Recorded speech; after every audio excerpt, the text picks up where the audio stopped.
Hello, so this is a recording of the summary of our meeting February 11 for AR3233. We try to define we try to find a definition for urban design. So urban design, you can think of it as the implementation of urban planning policies, because in the previous time we talked about AR3133, which was about urban and regional planning. But you can also say that urban design is a study of public domain, plazas, streets, seafronts, and the building facades that define them. So sorry for the wrong spelling there. For this class, we can say that urban design is a study of public domain and the implementation of planning policies. So very quickly in AR 3133 and 2233, we talked about the three factors of planning: the physical, the social, and the economic. So we're kind of familiar with the physical already, as stated by the students silang Reyes, Paglinawan, Gavini, the built environment, the site location, who are the people who will be living there, the climate. So these are all physical factors. I think we also have a bit of idea what's going on with the economic factors: cost of materials, cost of construction, like schedule of construction, all that stuff. But the thing that we don't really have a lot of in our current discussions, in our architectural training, is the social factors, like stakeholders, what are their beliefs, what are their needs, and what are the different cultures that come together to create a city or town. And then the public domains or the public spaces that are being used by the people who live in those towns. So, starting off from the very beginning here, Vitruvius first wrote down the ideas of like city planning, urban design, and how to basically create cities in 10 BCE, 10 to 15 BCE. But the practice of making cities, settlements already existed way before him. This is just the first time someone wrote it down. He was then followed by, based on my research anyway, I'm sure there's someone in between Alberti and Vitruvius, but for our class, let's just say Vitruvius followed after, no, Alberti followed after Vitruvius. So he wrote the book De Re Edificatoria,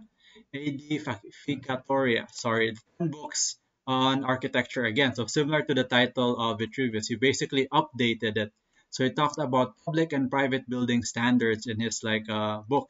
Also notice that Vitruvius and Alberti were both working under what was then some version of the Roman Empire. So planning is still very much state controlled. So the government makes a lot of or has a lot of the power in deciding what happens to the public domain.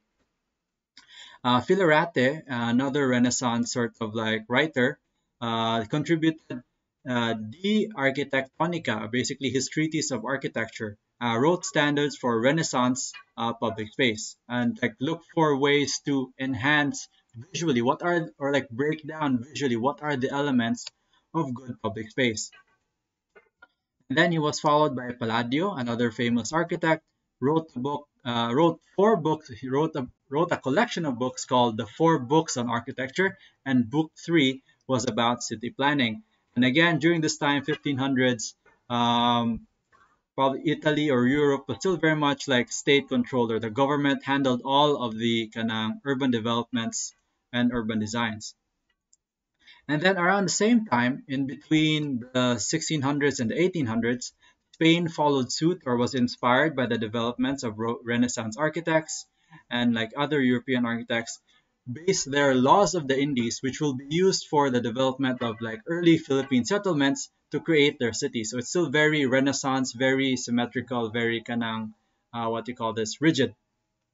And around the same time, the first cars, oh, wait, this is wrong. The first cars were invented in the 1900s, not the 1800s. Let me erase that. BBB. Yeah, there we go.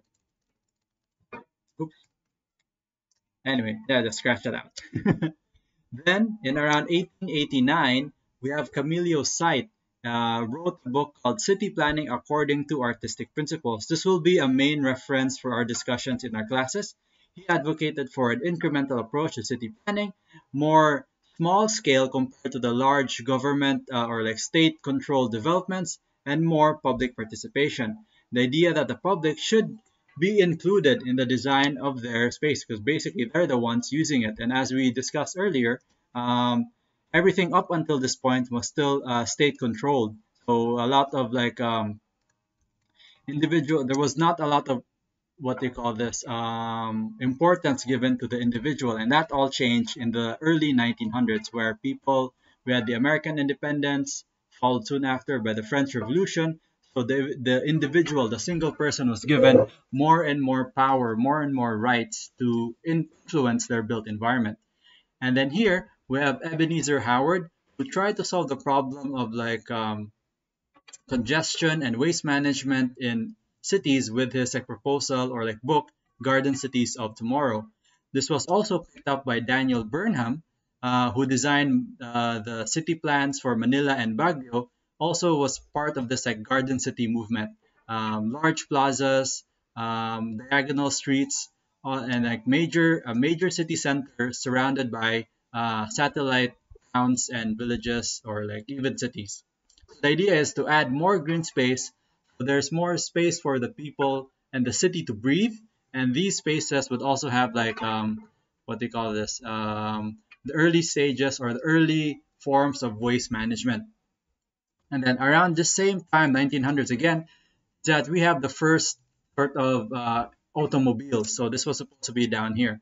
And then again, because of independence, all that stuff, people wanted more and more control. People were like having more and more importance in themselves, more belief in themselves, more freedom, and of course, the car was marketed as sort of this tool for freedom. And there are a lot of architects and designers who were also impressed by the automobile.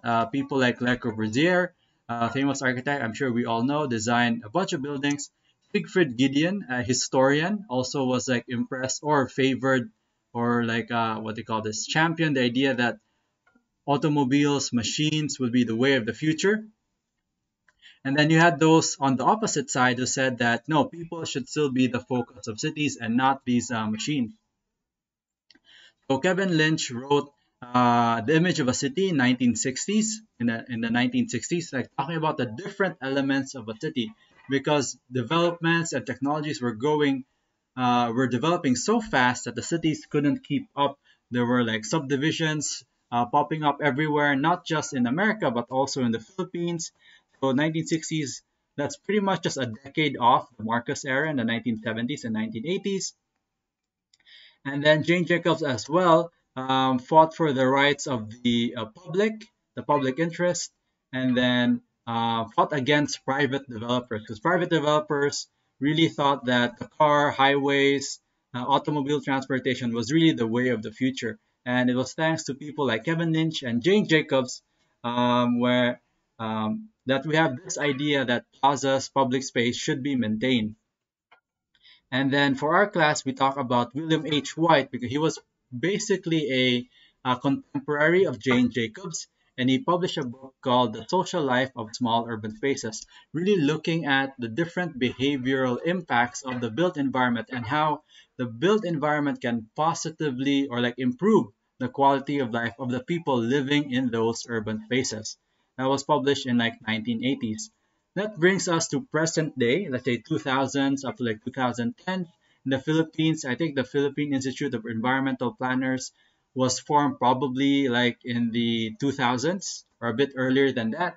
Um, and then currently, sort of the big trends in urban design and urban planning is livability, sustainability, and specifically this idea called the 15-minute city just sort of became popular just like a year ago.